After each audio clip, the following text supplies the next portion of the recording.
हमारा आज का टॉपिक है line of gravity. Centre of gravity हमने पढ़ा, तो लाइन ऑफ ग्रेविटी वो लाइन है जो हमारे सेंटर ऑफ ग्रेविटी से पास करती है। सही हो गया। It is a line which passes through the centre of gravity. अब इसमें ना ह्यूमन बॉडी की क्योंकि काइनेसोलॉजी में हम बात कर रहे हैं, तो उन्होंने ना इसकी पैसेज बताई है। हमारा सेंटर ऑफ ग्रेविटी क्या है, ये बहुत इंपॉर्टेंट हमारा MCQs भी है, अक्सर पेपर में आता होता है कि हमारा सेंटर ऑफ ग्रेविटी क्या है, सेकेंड सैक्रल वर्टिब्रा। ठीक है। अब लाइन ऑफ ग्रेविटी जो है उसने इससे तो पास करना ही करना है, इसमें से तो गुजरेगी। ठीक है।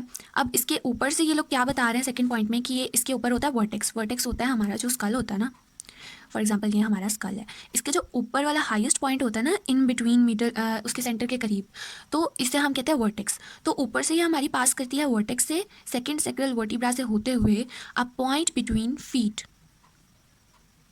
ठीक है, बिटवीन फीट से पास करती है। अपना फर्स्ट पॉइंट में हमने उसकी डेफिनेशन बताई, सेकंड पॉइंट में हमने उसकी ना जर्नल पैसेज बता दी।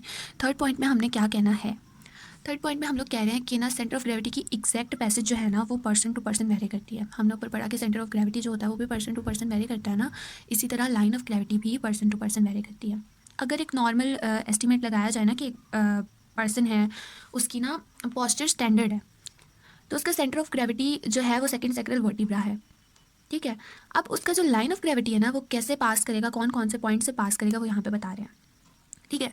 ये हमारी स्पाइन है, वर्टिब्रल कॉलम, सॉरी ये हमारा वर्टिब्रल कॉलम है, कुछ इस तरह का होता है। पहले आती है हमारी सर्वाइकल,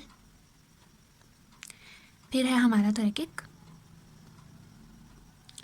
और उसके बाद है हमारा लंबर। तो वो क्या कह रहे हैं कि ये मिड सर्वाइकल से पास करती है और हमारे मिड लंबर से। हमारी जो लाइन ऑफ ग्रेविटी है ना वो सर्वाइकल से पास करती है, सर्वाइकल वर्टिब्रा से और लंबर वर्टिब्रा से। यहाँ से पास नहीं करती, इसके फ्रंट से पास करती, सर्वाइकल वर्टिब्रा से और लंबर वर्टिब्रा से। यहाँ से पास नहीं करती, इसके फ्रंट से पास करती है थोरैकिक वर्टिब्रा के। यहाँ पे उन्होंने यही लाइन लिखी हुई है।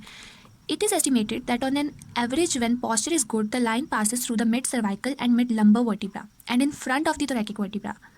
टेक्स्ट अब देखो, ये हमारी बॉडी है, ये मिडिल पॉइंट ही होता है ना, ऑलमोस्ट दरम्यान में ही होती है हमारी वर्टिब्रास। ये एक बंदा है, यहाँ पे उसके वर्टिब्रल कॉलम है, उसके ईयर्स जो हैं वो बॉडी के साइड पे आ गए, उसके शोल्डर्स जो हैं वो बॉडी के साइड पे आ गए। तो लाइन ऑफ ग्रेविटी जो है वो इनके तो दरम्यान से पास करेगी ना, और जो दरम्यान वाली चीज़ होती है उसे हम कहते हैं मीडियल। जो स्ट्रक्चर्स यहाँ पे लाया करते हैं उन्हें हम कहते हैं मीडियल, जो मिड पॉइंट के करीब होते हैं। जो दूर लाया करते हैं उन्हें हम कहते हैं लेटरल, है ना। तो हमारे जो ईयर्स हैं और हमारे जो शोल्डर हैं that lie lateral to the line of gravity. अब बात समझ में आई। ये हम साइड व्यू बता रहे हैं और ये हम बैक से व्यू बता रहे हैं। ठीक है। और सही हो गया, lie lateral to the line the central axis of the knee joint and ankle joint are posterior और लेटरल। अब देखो इससे नीचे है हमारी नीज, ये है हमारा नी जॉइंट, और यहाँ पे हमारी लेग्स हैं तो ये है हमारा एंकल जॉइंट। ठीक है। लाइन ऑफ ग्रेविटी अगर यहाँ से पास कर रही है ना, तो एक तो ये सॉरी ये हमारा, तो ये इसके पोस्टीरियर यानी बैक साइड पे होंगे और लेटरल होंगे। ठीक है। Central axis of knee joint and ankle joint lie posterior और लेटरल। ओके। अब यहाँ पे बात हो रही है बेस की। तो बेस किसी भी रिजिड बॉडी का वो स्ट्रक्चर है जिससे वो सपोर्टेड होती है। यहाँ पे उन्होंने 4 एग्जांपल्स दी हुई है। नंबर 1 पे उन्होंने क्यूब की एग्जांपल दी हुई है कि एक क्यूब है ना, तो उसका जितना हिस्सा सपोर्टेड होगा ज़मीन पे या किसी भी चीज़ पे, जो फेस उसका ये वाला फेस है जो नीचे की तरफ सपोर्टेड है, उसे हम उसकी बेस कहेंगे।